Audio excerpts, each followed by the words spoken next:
Glasgow, 1963. Before the Hells Angels ever set foot in Europe, a different skull patch was already ruling the streets. 60 years later, they're still here, still feared, still completely unknown to most people. The Blue Angels MC, Europe's oldest outlaw biker club. Designated criminal gang by Belgian federal police.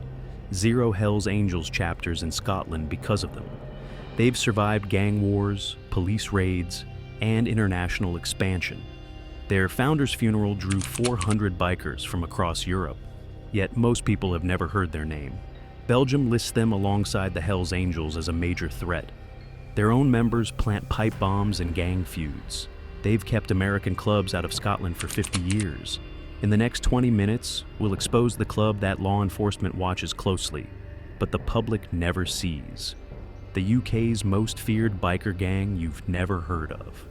What is the Blue Angels MC? The Blue Angels Motorcycle Club identifies as a 1% ER club, a term that traces back to a 1947 statement by the American Motorcyclist Association, claiming that 99% of motorcyclists are law-abiding citizens, leaving the so-called 1% to embrace the outlaw lifestyle. For the Blue Angels, that patch is a badge of identity, signifying a rejection of mainstream rules in favor of the club's own code. Their home base, known as the Glasgow Mother Chapter, is regarded as the oldest continuously active outlaw club chapter in Europe.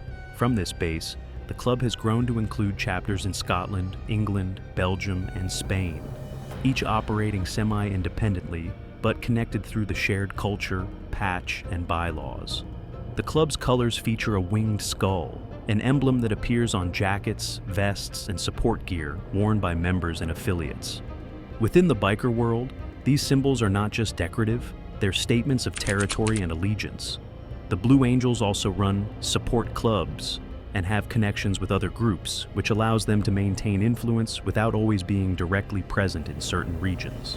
While they maintain a low public profile compared to international giants like the Hells Angels or Outlaws MC, their name is well known within law enforcement. In Belgium, for example, federal police have placed the Blue Angels on official lists of organized motorcycle gangs under active monitoring. That designation means their movements, public events, and criminal associations are tracked in the same category as larger, more globally recognized clubs.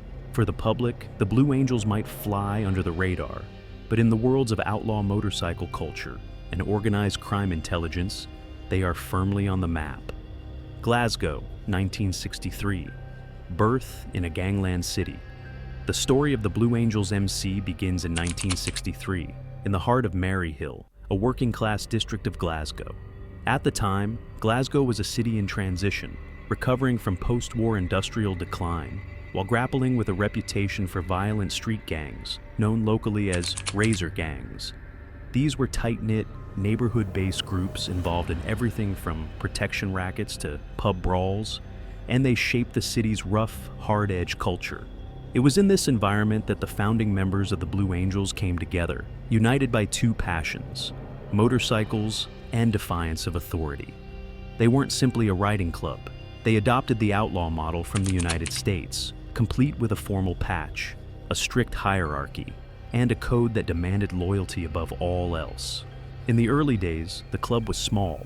Its activities centered around motorcycle runs, parties, and protecting their territory from rival street gangs.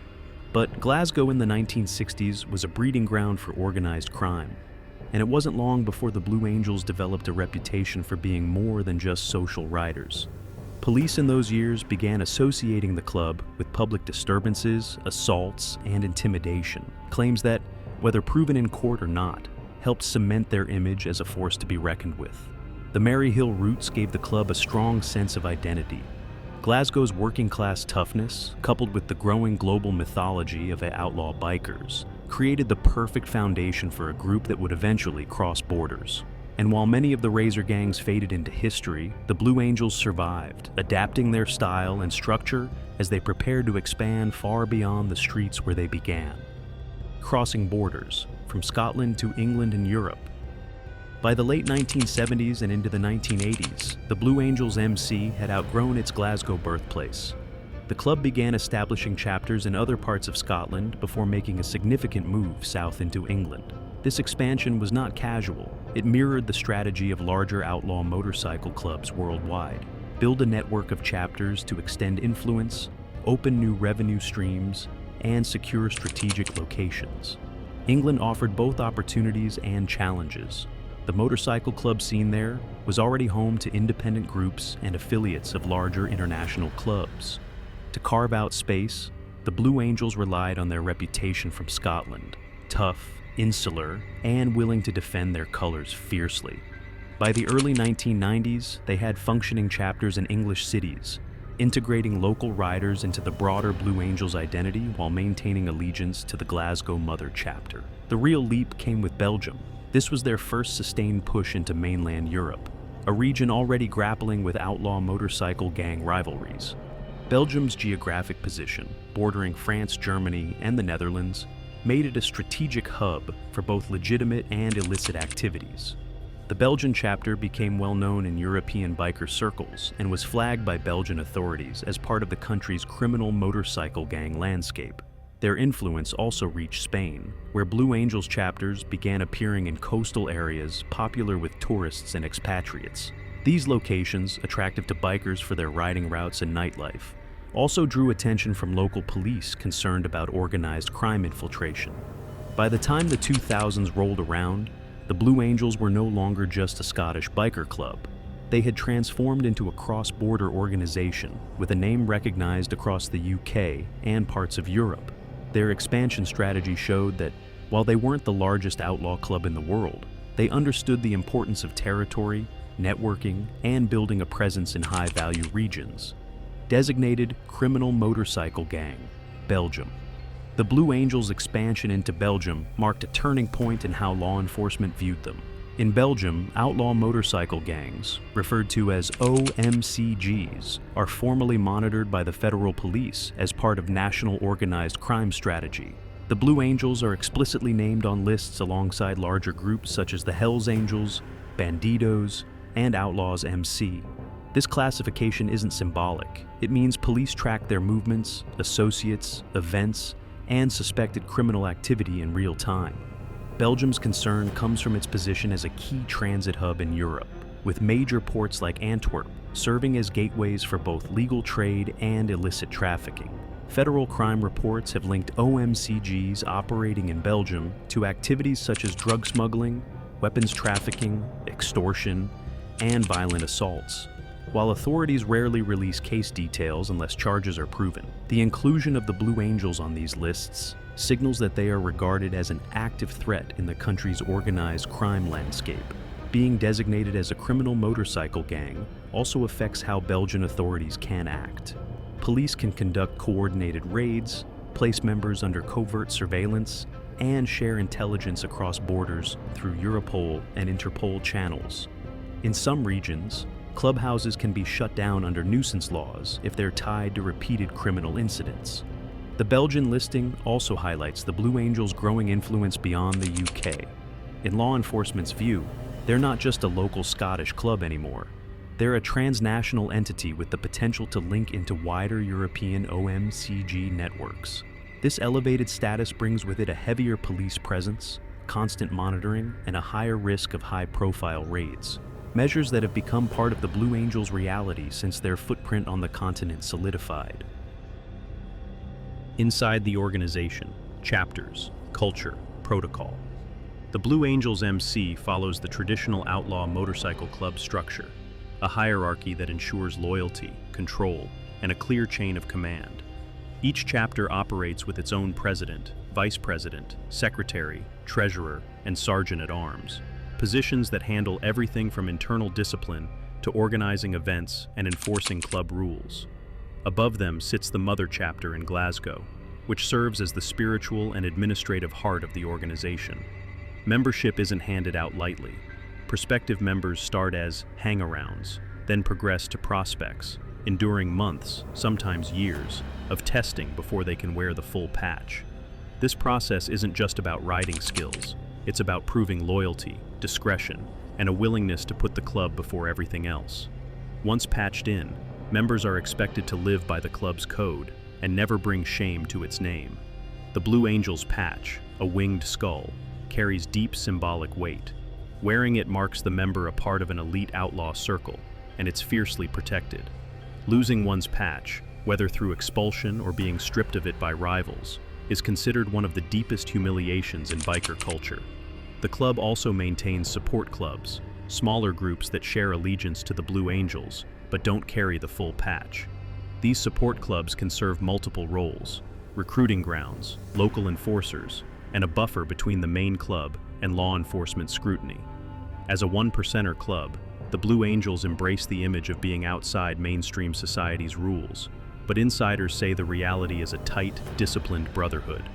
Meetings, known as church, are mandatory, club business is private, and violations of the code can lead to swift, severe consequences. It's this internal discipline that has allowed the Blue Angels to endure for over 6 decades, even as rivals have come and gone. Belgium focus. Why authorities watch them. Belgium's interest in the Blue Angels isn't just about their presence, it's about what law enforcement believes that presence represents.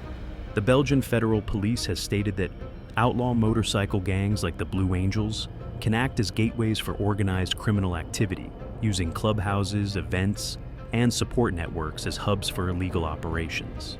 The location of their chapters often raises eyebrows. Many are strategically placed near transport corridors, ports, and nightlife districts, areas known for drug distribution and weapons trafficking routes. Belgium's history with biker violence also fuels this scrutiny. In the past 2 decades, the country has witnessed violent clashes between rival OMCGs, some of which involve shootings, stabbings, and firebombings tied to territorial disputes. While not all incidents have been directly linked to the Blue Angels, their inclusion on the criminal OMCG list ensures they remain under constant observation. The country's small geographic size makes any biker gang's movements more visible and more impactful than in larger nations. As a result, Belgian authorities regularly conduct joint operations with police in neighboring countries, sharing intelligence about club activities, members' travel patterns, and suspected links to broader criminal networks. For the Blue Angels, this means every public run, rally, or gathering in Belgium is likely being documented by law enforcement. It also means that Belgian chapters operate under far greater pressure than many of their counterparts elsewhere, constantly navigating a balance between the club's outlaw identity and the reality of heightened surveillance. Scotland flashpoints in recent years. Despite their expansion into Europe, Scotland remains central to the Blue Angels' identity, and it's also where some of their most publicized modern conflicts have played out. One of the most notable involves tensions with the Mad Dogs MC, a rival group formed by a former Blue Angels member. Local media and court records have tied these tensions to incidents of intimidation, assaults, and property damage. Though not every allegation has resulted in a conviction, a high-profile case that grabbed headlines was the pipe bomb incident involving former Blue Angels member Dan Leponder. Leponder left the Blue Angels in 2023 to form his own Mad Dogs MC, sparking a bitter feud between the clubs. In June 2024, Leponder was accused of planting an explosive device under the van of David Rollo, whose son was a Blue Angels member.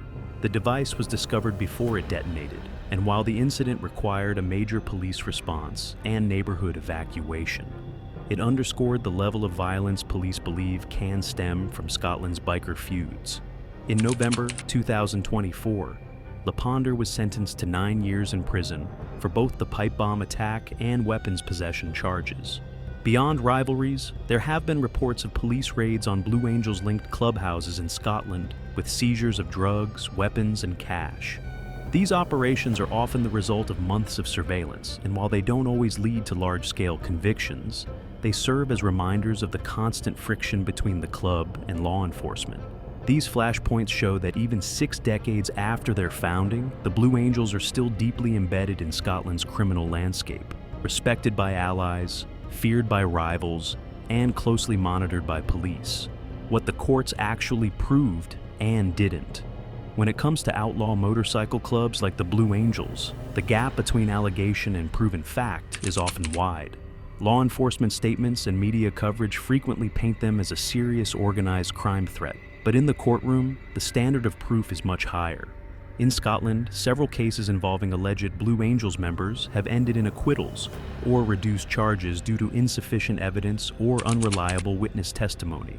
For example, in some assault and intimidation cases tied to biker disputes, judges have ruled that, while police suspicions were reasonable, the prosecution could not definitively prove club involvement beyond a reasonable doubt. Even in the Le Ponder pipe bomb case, while prosecutors secured a conviction and 9-year sentence for both the bombing and weapons charges, the case highlighted how individual members acting independently doesn't necessarily implicate the entire organization in sanctioned criminal activity. Belgium shows a similar pattern. While the Blue Angels are on official criminal OMCG watch lists, convictions tied directly to the club as an entity are rare. More often, it's individual members or associates who face charges for drugs, weapons, or violent crimes, sometimes resulting in prison sentences, sometimes ending in acquittals. This legal reality underscores the difficulty of dismantling outlaw clubs through prosecution alone.